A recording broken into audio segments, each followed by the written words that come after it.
Primeira carta de João, capítulo 2, vamos ler apenas o 18. Nós já fizemos a leitura introdutória nela, então não há necessidade de ler o texto todo novamente. Primeira carta de João, capítulo 2, verso 18. Todos encontraram? A palavra de Deus diz assim: filhinhos, é já a última hora. E como vistes que vem o anticristo, também agora muitos se têm feito anticristos, por onde conhecemos que é já a última hora. Tome o seu assento em nome de Jesus.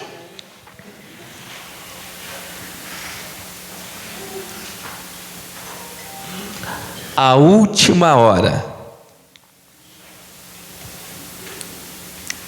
Praticamente no relógio à meia-noite. Meus irmãos, o apóstolo João foi um dos 12 discípulos de Jesus. Ele também é conhecido como discípulo amado por seu relacionamento bem próximo com o Senhor. Aquele que encostava-se ao peito de Jesus. João era um jovem pescador que trabalhava com seu irmão Tiago e seu pai Zebedeu às margens do rio da Galileia.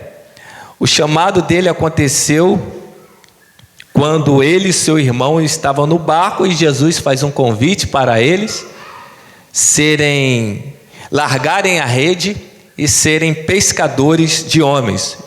João era um dos 3 discípulos ainda mais próximo ali de Jesus. Ele participou de momentos cruciais junto ao Senhor, como na transfiguração, na ressurreição da filha de Jairo, e ele permaneceu fielmente aos pés da cruz até o fim, quando Jesus ele foi crucificado.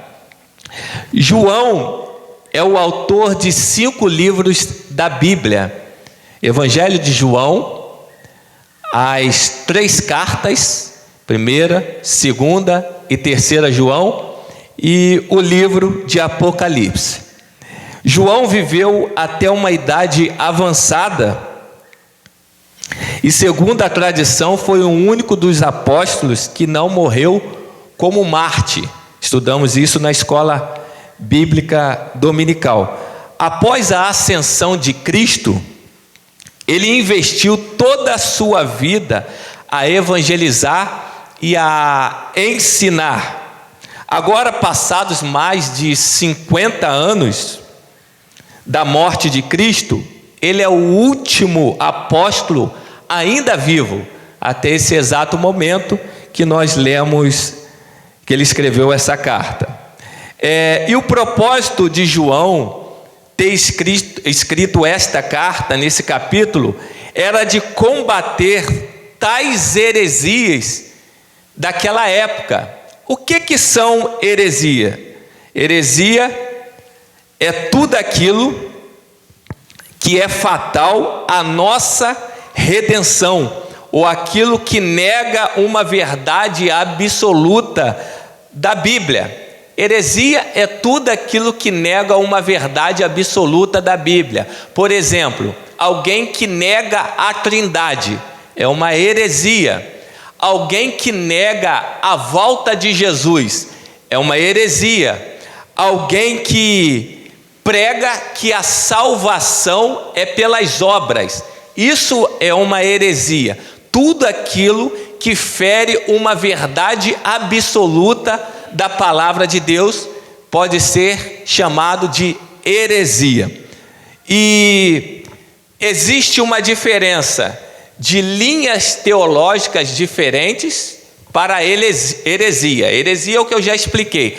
Agora, linhas de pensamentos ou teológicas diferentes são coisas diferentes. Por exemplo, a nossa igreja, ou 90% da igreja brasileira, é pré-tribulacionista. O que significa pré-tribulacionista? Significa que a igreja será arrebatada antes da grande tribulação, por isso se chama pré-tribulacionista.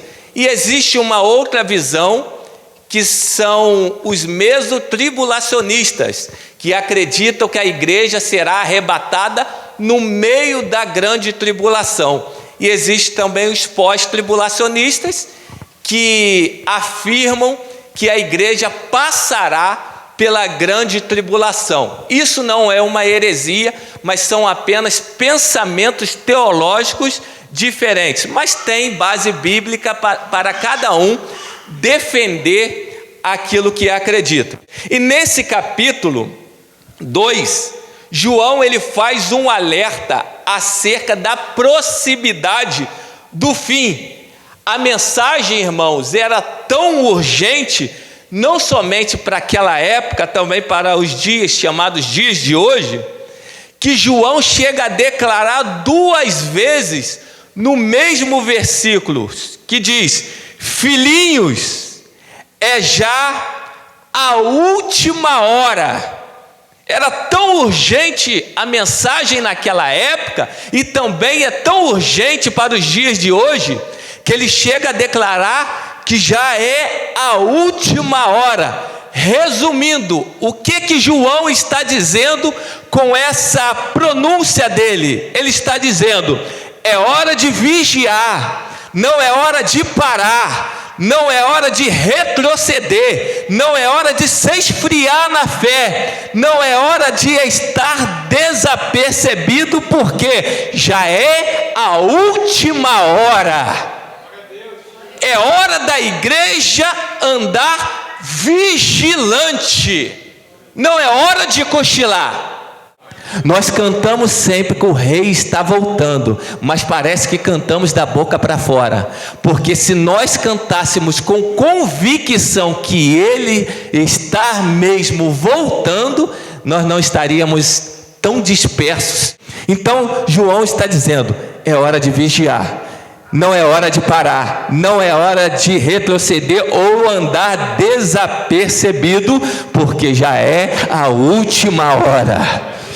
E sabe a diferença de despercebido para desapercebido? Embora hoje em dia o dicionário português fala que é a mesma coisa, mas não é. Existe uma pequena diferença.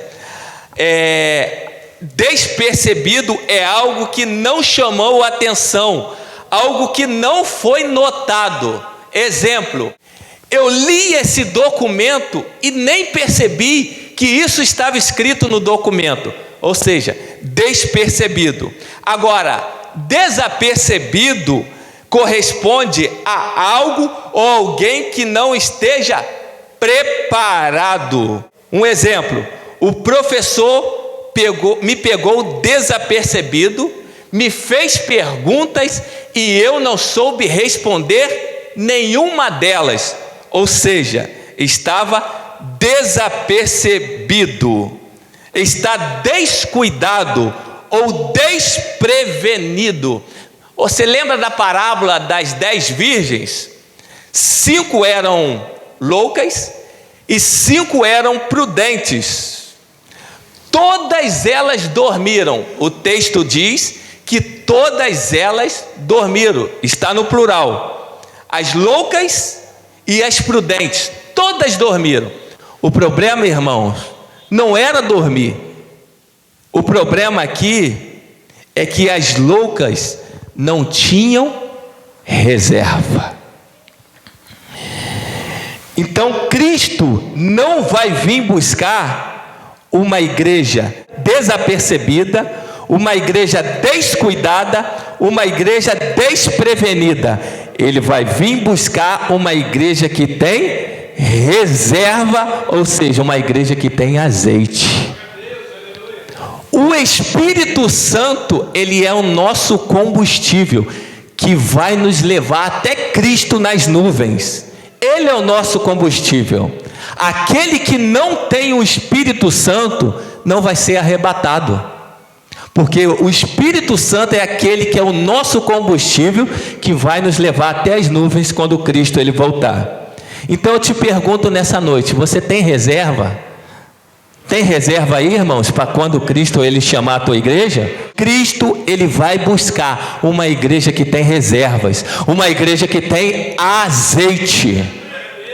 Então deixa eu te falar nessa noite, prepare-se, se você tem reserva, se você tem azeite, se prepara para você encontrar com o noivo. Pode ser essa manhã que ele pode arrebatar a tua igreja, mas para isso você tem que ter reservas, para isso você tem que ter azeite nessa manhã. Deus ele tem pressa, irmãos. Você lembra de Zaqueu? Zaqueu subiu numa árvore para ver Jesus. E quando Jesus ele viu Zaqueu em cima de uma árvore, ele disse assim: Zaqueu, desce depressa. Por que Jesus disse desce depressa? Porque Jesus ele tem pressa em nos salvar. Jesus ele tem pressa em fazer a obra. Ele tem tanta pressa que ele diz: hoje me convém pousar em tua casa, ou ir na tua casa. Ele não disse amanhã vou na tua casa, depois da manhã eu vou na tua casa. Não, hoje. Porque a salvação não é para amanhã, a salvação é para hoje. Cristo ele pode voltar a qualquer momento. É por isso que ele tem pressa em fazer a obra dele. É por isso que ele tem pressa em nos usar. E porque ele também disse: hoje me convém pousar na tua casa, porque a volta dele é iminente. O que significa a palavra iminente? A palavra iminente significa a qualquer momento. Ninguém sabe o dia e ninguém sabe a hora que Cristo irá arrebatar a tua igreja. Como eu já disse, a palavra iminente significa a qualquer momento. Um exemplo: existe um prédio e vai lá a Defesa Civil e fala assim: ó, todos abandonem esse prédio, porque a qualquer momento esse prédio ele pode desabar. Mas quando? Ninguém sabe o dia. Mas quando? Ninguém sabe a hora. Mas quando? Não tem como prever. A volta dele é iminente. Você lembra de Noé? E ali muitos pregadores dizem que quando Noé entra na arca com a sua família, as pessoas vão lá bater na arca pedindo para Noé abrir a arca. Isso é mentira, isso é invenção de pregador.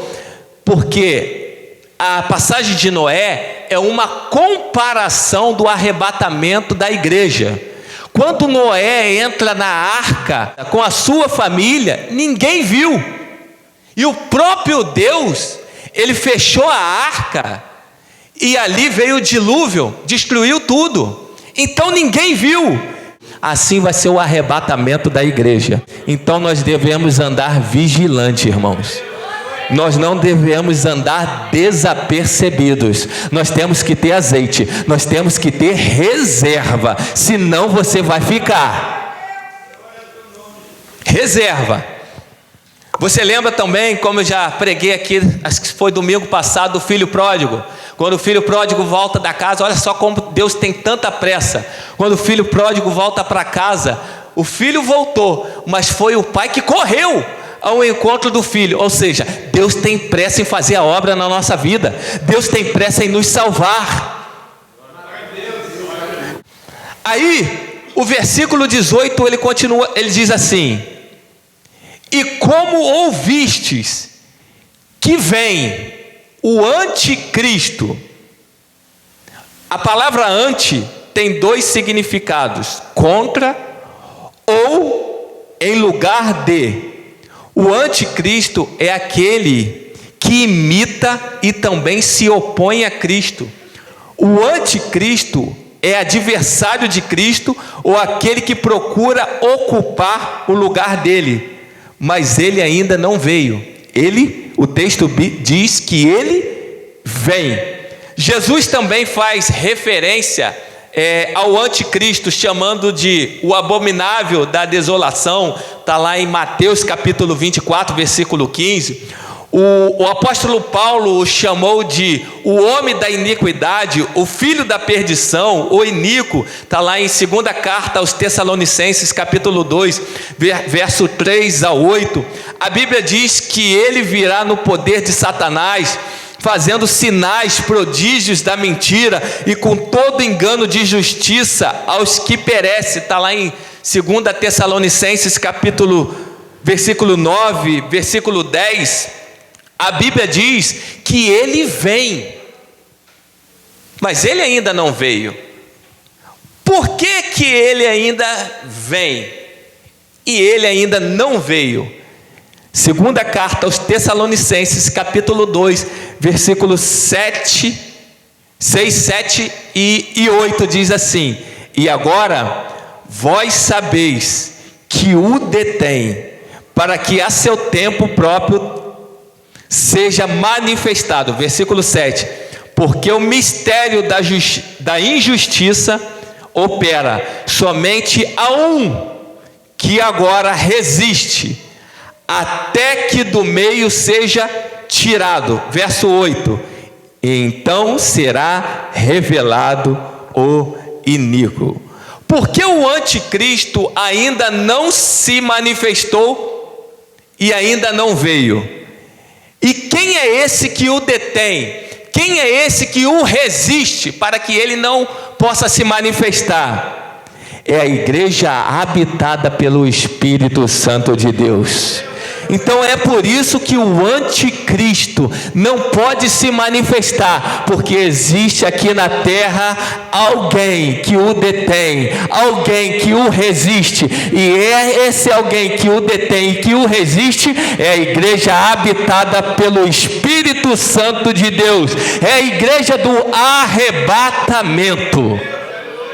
Então o anticristo só vai se manifestar depois que a igreja ser arrebatada. Fora isso, ele não pode se manifestar, porque a igreja o resiste, porque a igreja o detém. Mas Rafael, o texto ele diz assim, no versículo 18: e também agora muitos se têm feito anticristo. Existe uma diferença, irmãos, do anticristo que vai se manifestar em pessoa, do anticristo, e o espírito do anticristo que já está na terra. O anticristo ainda não se manifestou. Por quê? Como eu já disse, existe a igreja habitada pelo Espírito Santo que o detém, que o resiste. Agora, o espírito do anticristo já está aí na terra. Desde a época de João, ele diz: filhinhos, já é a última hora, e como ouvistes que vem o anticristo, também agora, no tempo de João, muitos se têm feito anticristos. O espírito de anticristo é todo aquele que usa as pessoas para negar uma verdade bíblica, para negar, resistir o evangelho de Cristo. Você vê aí que todos aqueles que negam a Cristo é espírito de anticristo, que são usados por Satanás aí fora. Tudo isso daí é espírito de anticristo, que falam que Jesus Cristo não vai voltar, que negam a Trindade Santa. É espírito de anticristo isso daí. Há 2000 anos atrás, João já falava que o espírito do anticristo já estava no meio deles, já estava no mundo. Então, o anticristo ainda não se manifestou, mas o espírito dele já está na terra, usando várias pessoas. Atualmente, há duas forças, irmãos, em ação no mundo: a verdade operando por intermédio da igreja e do Espírito Santo, e o mal operando por meio da energia de Satanás. Irmão, sabe a minha maior convicção?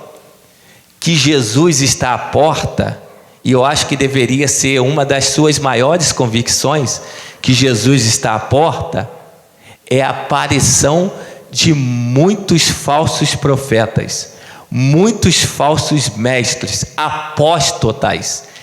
Essa é uma das maiores evidências que Cristo está perto. É a aparição de muitos falsos ensinadores. Saíram de nós, isso daqui está falando de espírito de anticristo, mas não eram de nós, porque se fosse de nós, ficariam conosco, mas isto é para que se manifestasse que não são todos de nós. Espírito de anticristo. Eles saíram de nós, mas não eram de nós. Estão por aí afora ensinando um outro tipo, entre aspas, de evangelho. E eles voltam até nós falando que descobriram algo novo, algo melhor, e querem oferecer isso para nós. João, ele nos alerta através da palavra dele no versículo 7. Irmãos, não vos escrevo mandamento novo, mas o mandamento antigo, que desde o princípio tivestes. Este mandamento antigo é a palavra, que desde o princípio ouvistes. Quem tem a palavra não precisa de coisas novas, não precisa de invenções humanas. Valoriza a palavra na tua casa, valoriza a palavra na tua família, valoriza a palavra na tua vida, porque a palavra gera salvação, a palavra gera transformação, a palavra gera libertação, e é a palavra que vai nos levar para o céu. Então valoriza a palavra na tua vida. Quando você valoriza a palavra, não tem falso profeta que pode te enganar, que pode te enrolar. Agora, quando você não valoriza a palavra, quando você não estuda a palavra, quando você não pratica a palavra, tu é presa fácil para falsos profetas, falsos ensinadores. João aqui está pregando, João está escrevendo para eles. Não vos escrevo eu estou escrevendo para vocês uma coisa que vocês já sabem. João está alertando naquela época o povo de Deus: cuidado com os falsos mestres, cuidado com os falsos profetas. Mas valoriza a palavra. Versículo 4 diz assim, desse mesmo capítulo: aquele que guarda a sua palavra, o amor de Deus está nele. É a palavra, irmãos. Onde tem palavra, o Deus da palavra está presente. Agora, faltou palavra, Deus não está presente no culto. Mas quando tem palavra, o Deus da palavra está presente. Você lembra de Elias? Elias orou ao Senhor, e Deus mandou fogo. Elias orou, mas quem mandou fogo foi Deus. Aqui eu aprendo uma grande lição: que não é pregador, que não é pastor, que não é cantor que acende fogo, mas é o Deus da palavra que está aqui nessa manhã. É Ele que acende fogo. Elias orou, mas foi Deus que mandou fogo. Mas o Deus da palavra é aquele que está aqui nessa manhã. E se você estiver ligado, meu filho, Ele pode avivar a tua vida, Ele pode restaurar a tua vida espiritual, porque o Deus da palavra é aquele que manda fogo no meio da igreja. Não é pregador, não é cantor, não é pastor, não é técnica que acende fogo, mas quem acende fogo é o Deus da palavra. Então valoriza a palavra na tua vida. Com a palavra de Deus, você vai ser um crente avivado. Você lembra do apóstolo Paulo na prisão? Última hora, perto da meia-noite, eles são presos por pregarem a palavra de Deus. E ali eles estavam numa cela fria, insalubre, mãos e pés amarrados, mas a palavra não estava acorrentada. Os pés estavam amarrados, as mãos estavam amarradas, mas a palavra estava livre para ser pregada. É a palavra, irmãos. Pregue a palavra. Preguei a palavra. Aí o carcereiro ficou com medo, depois que Deus mandou um terremoto ali, as cadeias se abriram, e o carcereiro tentou se matar, e Paulo não gritou: não faça isso, porque estamos todos aqui. Aí ele disse: o carcereiro, o que eu faço para ser salvo? Aí Paulo respondendo, Paulo e Silas: crê no Senhor Jesus e será salvo, tu e a tua casa. Por quê? A palavra, irmãos. Na última hora, eles pregaram a palavra. Se a palavra está sendo desvalorizada, o Deus da palavra também está sendo desvalorizado. Faltou palavra no culto, sobra entretenimento. Sobra. Você pode ver, igreja que não tem palavra tem que ter algo a mais para completar o espaço vazio. Sobra entretenimento. Se faltou palavra no culto, o Deus da palavra não está presente no culto. Aí abre o quê? Espaço para entretenimentos. Irmãos, quando se trata de entretenimento, 3 horas no mesmo lugar não é enfado. Mas quando se trata meia hora da palavra, causa enfado. As pessoas já começam a ficar incomodadas, dispersas.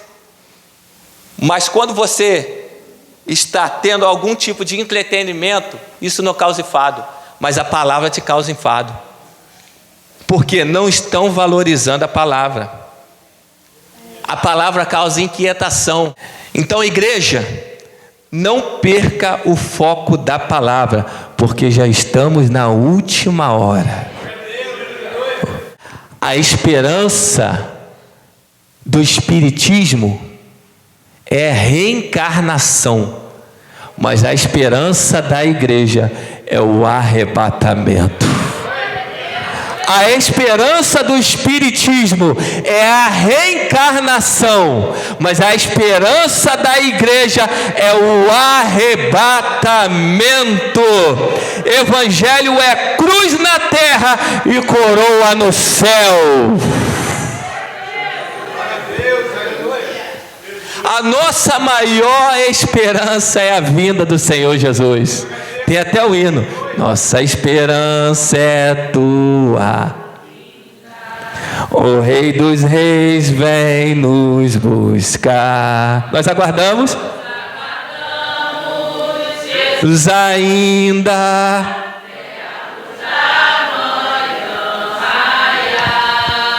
Nossa esperança é tua vinda, ó Rei dos Reis, vem nos buscar. Nós aguardamos Jesus ainda. Já é a última hora. Aleluias. Já é a última hora. Viva como Jesus fosse voltar daqui a alguns segundos. Pregue como Jesus fosse voltar daqui a alguns minutos. Evangelize como Jesus fosse voltar daqui a alguns segundos. Ande em santidade se Jesus fosse voltar agora mesmo. Então, porque já estamos na última hora, e na última hora também é tempo de abraçar.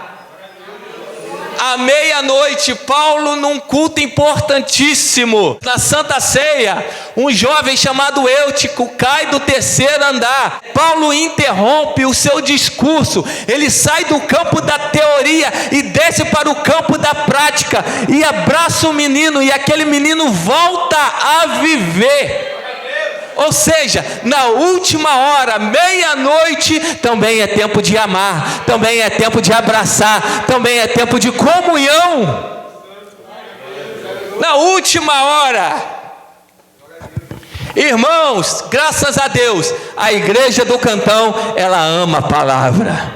Igreja não é um iate de diversões, igreja é um bote salva-vidas para os perdidos que estão aí afora. Irmãos, naquela época, os falsos mestres queriam que a igreja esquecesse o que Jesus ensinou. Mas João está nos alertando para que guardássemos a palavra, que ela será a vossa própria defesa contra esses falsos ensinadores. Então João estava ensinando: guarda a palavra, porque a palavra é a vossa própria defesa contra apóstatas, falsos ensinadores. Irmãos, quanto mais próximo a vinda de Jesus, mais apertado vai ficar. Não há mais tempo a perder, porque já estamos na última hora. E João disse isso há mais de 2000 anos atrás. Filhinhos, já estamos na última hora. Se João tivesse hoje aqui, nos dias de hoje, eu creio, e fosse escrever essa carta, eu acho que ele teria escrito assim: filhinhos, este é o último segundo da última hora. Então, igreja, vamos andar vigilantes, não desapercebidos. Vamos buscar reserva, porque a volta de Jesus está próxima. Filhinhos, já é a última hora.